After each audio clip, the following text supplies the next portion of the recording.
ചില സിനിമ കാണുമ്പോൾ നമ്മൾ കുഴപ്പമില്ല എന്ന് പറയില്ലേ? ഒരുപക്ഷെ അത് ആവറേജിന് മുകളിലാവും, അല്ലെങ്കിൽ ആവറേജിന് ഒരു പടി താഴെയാകും. ഒരിക്കലും ഡിപ്ലോമാറ്റിക് ആയിട്ട് സംസാരിക്കുമല്ല, എനിക്ക് ഈ സിനിമ ആവറേജിനും ഒരു പടി താഴെയായാണ് അനുഭവപ്പെട്ടത്. എന്തെന്നാൽ ചില സീനുകളിൽ ഗ്രാഫ് മുകളിലോട്ടും ചില സീനുകളിൽ താഴോട്ടും പോയതായിട്ട് തോന്നി. കയറിയും ഇറങ്ങിയുമാണ് ഈ സിനിമയുടെ പോക്ക്. ഞാൻ സംസാരിച്ചു കൊണ്ടിരിക്കുന്നത് മന്ദാകിനി എന്ന സിനിമയെക്കുറിച്ചാണ്.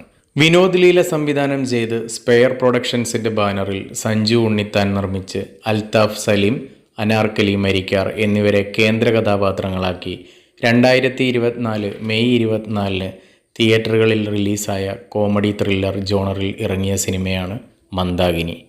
പ്രധാന കഥാപാത്രങ്ങളെ കൂടാതെ സരിത കുക്കു, അജയ് വാസുദേവ്, വിനീത് തട്ടിൽ, ഗണപതി, അശ്വതി ശ്രീകാന്ത്, സംവിധായകന്മാരായ ലാൽ ജോസ്, ജിയോ ബേബി, ജൂഡ് ആൻ്റണി, രശ്മി അനിൽ, ജാഫർ ഇടുക്കി, കുട്ടി അഖിൽ എന്നിവരാണ് മറ്റ് കഥാപാത്രങ്ങളെ അവതരിപ്പിച്ചിരിക്കുന്നത്. ഒരു കല്യാണ വീടും അവിടെ നടക്കുന്ന കാര്യങ്ങളുമാണ് സിനിമ പറയുന്നത്. സിനിമയിലെ നായകനായ ആരോമൽ നായികയായ അമ്പിളിയെ വിവാഹം കഴിക്കുന്നു. അതിനുശേഷം സംഭവിക്കുന്ന കാര്യങ്ങൾ നർമ്മത്തിൻ്റെയും ത്രില്ലിംഗ് എലമെൻറ്റിൻ്റെയും സഹായത്താൽ അവതരിപ്പിക്കുകയാണ് സംവിധായകൻ. ചിത്രത്തിൽ ആരോമൽ എന്ന ക്യാരക്ടറിൽ അൽത്താഫ്, അമ്പിളി എന്ന കഥാപാത്രമായി അനാർക്കലി മരിക്കാർ എന്നിവരാണ് എത്തുന്നത്.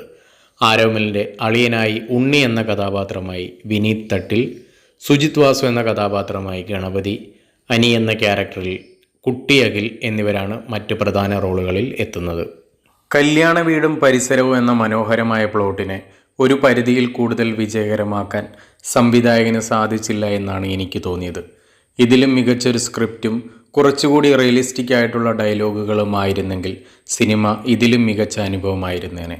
ചില ഡയലോഗുകൾ എഴുതി പറയുന്നത് പോലെ അനുഭവപ്പെട്ടു. അതുപോലെ ചില തമാശകൾ എനിക്ക് വർക്കൗട്ടായതുമില്ല. പെർഫോമൻസുകളിലേക്ക് വന്നാൽ അൽത്താഫിൻ്റെയും അനാർക്കലിയുടെയും പെർഫോമൻസുകൾ കുഴപ്പമില്ല എന്നാണ് തോന്നിയത്. മറിച്ച് വിനീത് തട്ടിൽ, ഗണപതി, കുട്ടി അഖിൽ എന്നിവരുടെ പ്രകടനം വളരെ മികച്ചതായിരുന്നു. ശരിക്കും താഴോട്ട് പോകുന്ന സിനിമയുടെ സ്ക്രിപ്റ്റിനെ ഒരു പരിധിയിൽ കൂടുതൽ മുകളിലോട്ട് നയിക്കുന്നത് ഇവർ 3 പേരുടെയും പെർഫോമൻസുകളാണ്. എസ്പെഷ്യലി വിനീത് തട്ടിലും ഗണപതിയും. വെള്ളമടിയാണ് കല്യാണ വീട്ടിലെ പ്രധാന വിഷയം. അതിനെ ചുറ്റിപ്പറ്റിയുള്ള സംഭവങ്ങൾ രസകരമായി തോന്നി. ജാഫർ ഇടുക്കി, ലാൽ ജോസ്, ജിയോ ബേബി എന്നിവർക്ക് ഒരുപാട് പെർഫോം ചെയ്യാനില്ലെങ്കിലും ഉള്ളത് നന്നായി ചെയ്തു. കുറേ നാളുകളായിട്ട് മലയാള സിനിമയിലെ സ്ത്രീ കഥാപാത്രങ്ങൾക്ക് പ്രാധാന്യം കുറവാണ് എന്നതിന് ഒരു പരിധിയിൽ കൂടുതൽ ഉത്തരം നൽകുന്നുണ്ട് സംവിധായകൻ ഈ സിനിമയിലൂടെ.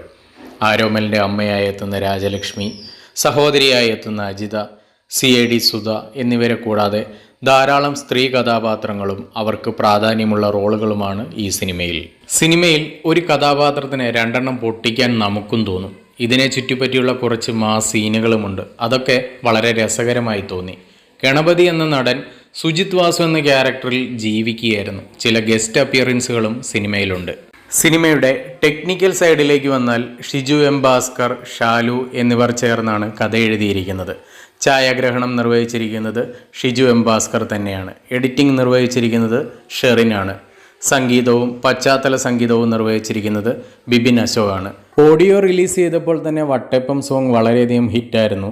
സിനിമയുടെ ഹൈപ്പ് കൂട്ടാനായിട്ട് ആ പാട്ടിന് സാധിച്ചിട്ടുമുണ്ട്. സിനിമയിലേക്ക് വന്നു കഴിഞ്ഞാൽ ആ പാട്ട് കറക്റ്റ് പ്ലേസിൽ തന്നെയാണ് ആഡ് ചെയ്തേക്കുന്നത്. അത് നിങ്ങൾക്ക് സിനിമ കാണുമ്പോൾ തന്നെ കറക്റ്റായിട്ട് മനസ്സിലാവും. ഓവറോൾ സിനിമ എനിക്ക് ആവറേജ് എക്സ്പീരിയൻസ് ആണ് നൽകിയത്. പ്രകടനങ്ങളുടെയും നല്ല കുറേ സീനുകളുടെയും ബലത്തിൽ സിനിമ മുന്നോട്ട് പോകുമ്പോൾ സ്ക്രിപ്റ്റിലെ പോരായ്മയും തമാശ രംഗങ്ങളിലെ ഏച്ചുകെട്ടലും റിയലിസ്റ്റിക് അല്ലാത്ത ഡയലോഗുകളും സിനിമയെ പിന്നോട്ട് വലിക്കുന്നു. സിനിമയുടെ സ്ക്രിപ്റ്റും ഡയലോഗ്സും കുറെ കൂടി മികച്ചതാക്കിയിരുന്നെങ്കിൽ സിനിമ വളരെ മികച്ച അനുഭവമായി മാറിയേനെ. എന്നിരുന്നാലും ഒരു തവണ കാണാൻ സാധിക്കുന്ന സിനിമയാണ് മന്ദാകിനി. പിന്നെ ആസ്വാദന രീതി ഓരോരുത്തർക്കും ഓരോ രീതിയിലാണല്ലോ.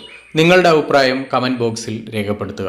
IMDb ഈ ചിത്രത്തിന് നൽകിയിരിക്കുന്ന റേറ്റിംഗ് 6.5 ഔട്ട് ഓഫ് 10 ആണ്. പുതിയൊരു സിനിമയുടെ വിശേഷങ്ങളുമായി അടുത്ത ദിവസം വരുന്നതുവരെ ഗുഡ് ബൈ.